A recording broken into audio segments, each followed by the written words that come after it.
Fala, loucos do bando, fala fiel, como é que vocês estão, meus super campeões do Brasil 2026? Vocês estão bem, rapaziada?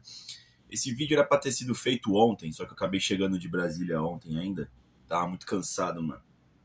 Então esse vídeo vai ficar pra hoje, até porque o Coringão vai jogar só na quinta-feira, então tem tempo ainda pra destrinchar essa Supercopa do Brasil que a gente conquistou em cima do Flamengo, rapaziada. Cara, vocês viram aqui os vídeos aqui, né, da comemoração lá em Brasília. Só para encerrar, né, esse capítulo aqui no canal também. Cara, foi sensacional, foi uma realização de um sonho. Ter vivido esse momento, né? Eu gosto de várias histórias do Corinthians, né? O Corinthians é um clube, como é que eu posso dizer? Mas ele é um clube também folclórico também, né? Ele tem vários misticismos, né? Várias histórias que fogem até só o campo das quatro linhas, enfim, ensinamentos e tudo mais, né? E uma das coisas que eu sempre achei mais legais do Corinthians, né, ao longo da história do Corinthians, foram as invasões, né? Uma coisa que me chama muito a atenção, né? O deslocamento da torcida para eventos importantes do Corinthians, né? Indo em muito peso. E eu sempre tive vontade de participar de alguma e vai ficar para a história essa invasão de 2026 a Brasília. Quem tava lá sabe o que eu tô falando, foi muito louco. Tava tomado de corintianos da cidade. A galera indo mesmo de São Paulo, viajando para Brasília para ver esse jogo, né? Muitos conhecidos muitos amigos meus também foram, né? E foi muito legal ter vivenciado isso. O jogo em si, claro, é uma taça. Claro, você vence o Flamengo, que é uma equipe importante e tudo mais, né? Mas eu acho que o principal mesmo era a demonstração de força na arquibancada. Eu acho que esse era o papo mesmo, a mobilização da Fiel para destroçar, né, a torcida do Flamengo, que já não é grande coisa, mas que é muito... como eu posso dizer? Tem um apreço especial da mídia aí, né? É uma torcida comum, tá ligado? Só que numerosa, né? Diferente da torcida do Corinthians, que além de ser numerosa, ela faz a diferença, né? É uma torcida completamente diferente das outras e foi muito legal para acabar com os caras dentro de campo, mas também na arquibancada. Foi sensacional, cara. Foi sensacional. Com certeza aí tá no meu top 3, top 5 momentos da minha vida até então, cara. Muito especial, jamais vou esquecer esse momento, né, pessoal? E enfim, fomos campeões. Cara, e assim, e aí? E agora, né? Eu acho, tá? Que a Supercopa, ela é o chorinho da temporada vitoriosa que você teve. O Corinthians teve uma temporada muito vitoriosa no ano passado, né? Venceu o Campeonato Paulista e a Copa do Brasil, ambas as competições, foi campeão desacreditado e tudo mais, né? E aí a Supercopa é meio que uma condecoração por um desses títulos, né? Assim como na Recopa Sul-Americana também, né? Então é meio que um resquício da temporada 2025 essa Supercopa, né? Então a gente encerra com chave de ouro 2025 ou inicia 2026, depende da forma como você pode analisar, né? Mas enfim, é um título que não define a temporada, né? Já tá definido já, né? É um recorte do ano passado, né? E agora o Corinthians, ele visa brigar por outros títulos ao decorrer do ano, né, pessoal? O que eu tô querendo dizer é o seguinte: a Supercopa valeu para quem tá jogando.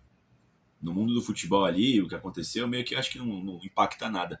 Mas pro Corinthians foi importante, pra torcida do Corinthians, mais ainda, né, pessoal? Acho que é esse o resumo aí dessa Supercopa, que o Corinthians venceu com todos os méritos possíveis, né? Do estádio não dava para saber que tava sem VAR, mano. A gente não tinha essa informação. E a bagunça completa, né? Faltou energia lá. Coincidentemente, em situações que beneficiaram o Flamengo, né? Bem curioso tudo isso que aconteceu, né? Mas o Coringão passou por cima de tudo isso e foi campeão da Supercopa. Cara, fato interessante também que eu recebi a notícia pelo celular, né? Meus amigos estavam mandando para mim. Foi constatado que os jogadores do Corinthians estavam doentes pro jogo, mano. Uma grande parcela de jogadores. Os caras estavam com intoxicação alimentar, né? Estavam vomitando, estavam com uma virose aí. Cara, inacreditável, né, mano, o que acontece com o Corinthians, né? E aí o próprio Dorival falou que teve que mudar a equipe, né? Não mudar, né? Mas fazer as escolhas em base disso, né? Pra ter a equipe mais saudável possível. O Ranieri mesmo parece que estava com 80 quilos, né? Ele joga com 84. Pô, os caras estavam perderam massa muscular, né? Pra Yuri Alberto, os caras estavam realmente doentes, tá ligado, mano? Uma galera aí, né, rapaziada? Enfim, Legal a entrevista do Memphis Depay no final do jogo pro Rizek, Felipe Melo Denilson. Inclusive o Rizek tomou uma garrafada de água lá do estádio, eu vi. Ele ficou com aquela cara de moralista dele, pô, meu, isso é muito errado, né? Rizek, que é um dos piores corintianos que existem na Terra, né? Ia ser muito bom se ele não fosse corintiano. Enfim. E o Memphis mandou português lá e tal. Aquele mesmo papo que ele falou na Copa do Brasil, também do Paulista, né? Que o time precisa se reestruturar, que tem uma torcida maravilhosa, que tudo mais, né? Que precisa de jogadores de mais hierarquia, né? Precisa se reestruturar financeiramente, administrativamente, né? O Dorival também bateu nessa tecla também da questão do elenco. Enfim, foi interessante a questão do Memphis, né? Vocês acham que ele fica, pessoal, pro segundo semestre? Porque vai ter a Copa do Mundo no meio do ano, né? Encerra o contrato dele. Marcelo Paes falou que quer renovar, Dorival também falou que quer renovar. A gente não sabe, né? Tem essa questão da readequação financeira do Memphis Depay, muita gente fala das premiações, né? Até então, as premiações valeram a pena, né? O cara ganhou 3 títulos, mano. O Corinthians aí, antes dele, tava um tempão sem ganhar. Ele chegou, não só por ele, mas também por ele. O Coringão retomou aí a caminhada de grandes conquistas, né, pessoal? Enfim, e foi campeão, né? A questão é, vocês também renovariam? Eu acho que a questão é, pessoal, essa Copa do Mundo, a questão é, eu acho que o Memphis, ele gosta do Brasil, acho que ele quer ficar aqui. A questão é que eu acho que o Corinthians talvez não tenha condições de manter pelo menos o mesmo contrato que ele tem, que é muito vantajoso para ele, tá ligado? Ele ganha muito, o Memphis Depay. Eu não sei se pela idade dele ele teria um acordo tão vantajoso fora do país. Seria uma situação de mercado. Em determinado momento da temporada falaram dele no Liverpool, lembra? Porque o Liverpool machucou não sei quem, e aí, pelas características, talvez o Memphis Depay, também por ser europeu, né, poderia jogar no Liverpool. Mas eu não sei se ele tem mercado para esses times tops da Europa. Entende? Talvez o Lyon da vida, talvez os times da Turquia, mas os times também não vão brigar por nada. Eu acho que eles não vão pagar muito também pelo Memphis. Então também tem essa questão. O Corinthians também tem muito a oferecer ao Memphis Depay, né? Mas eu acho que isso aqui a gente vai saber só realmente no finalzinho da janela, tá ligado, mano?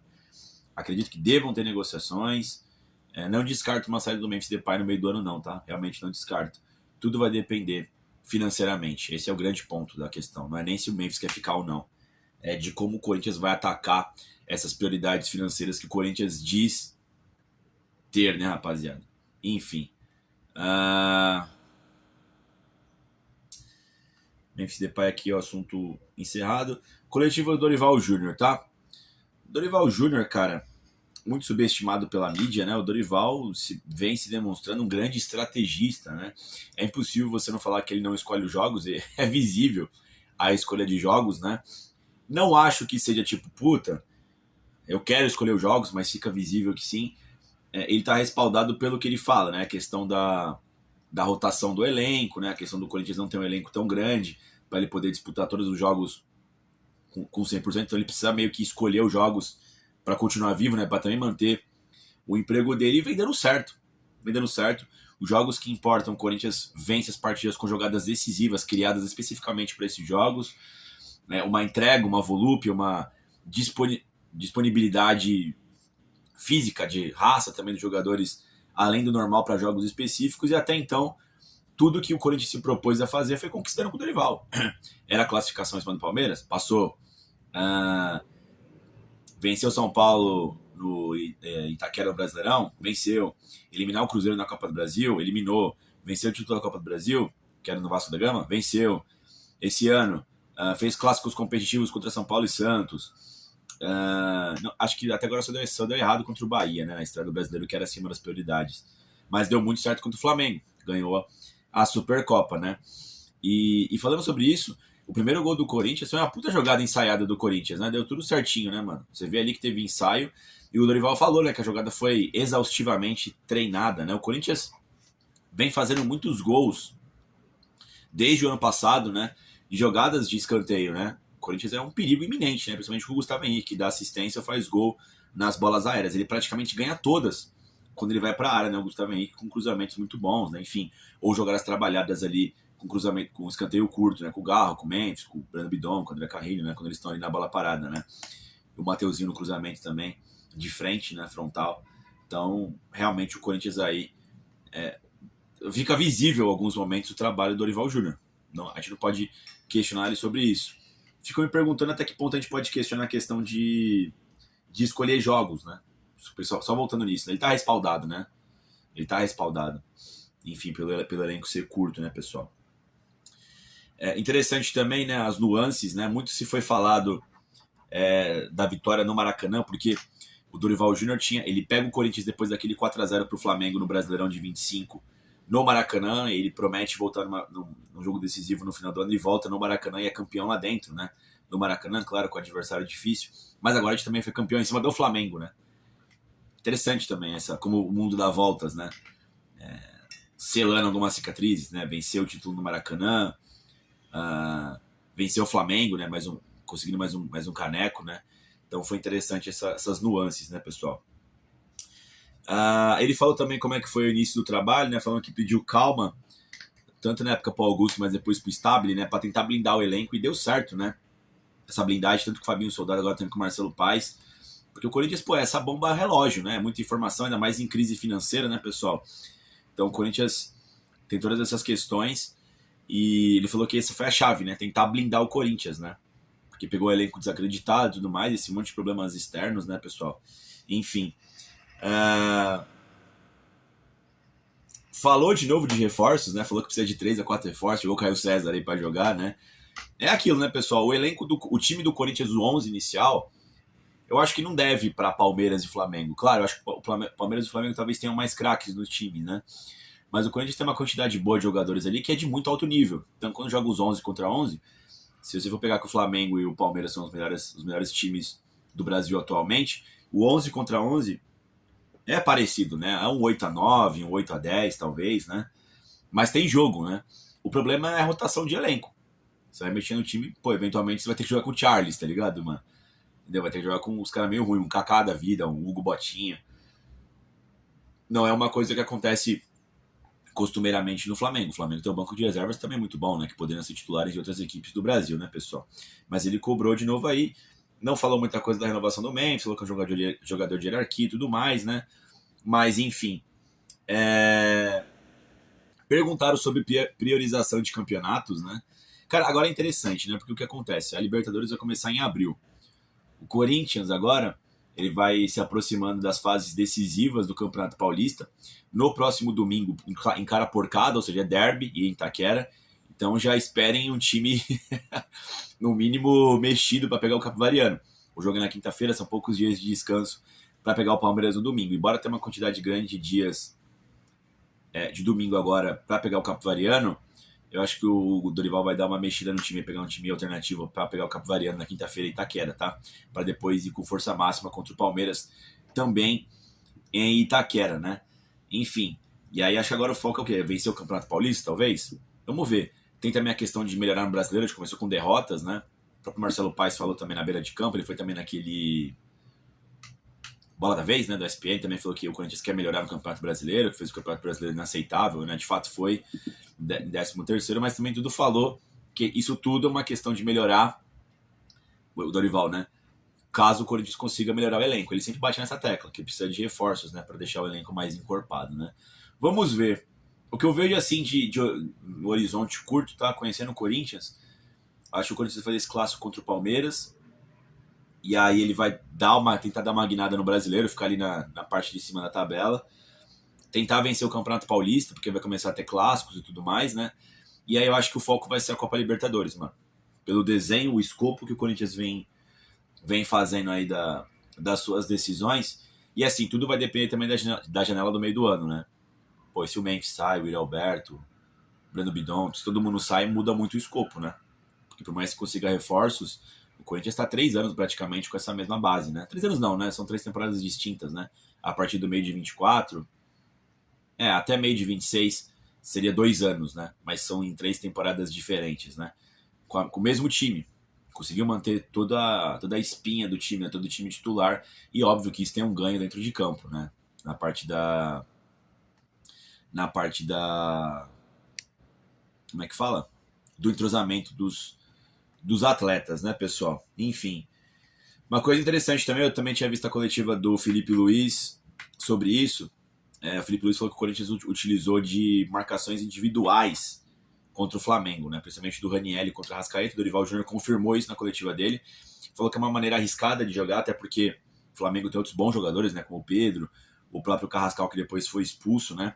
Quando você marca individualmente algum jogador, claro, você tira ele do jogo.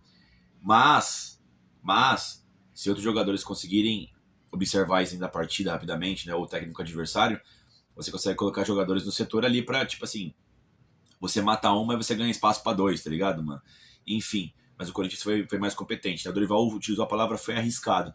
Mas deu certo. Quando é um jogador muito influente do time adversário, que é assim, você tirando da partida, a movimentação não sai do time adversário, às vezes vale a pena.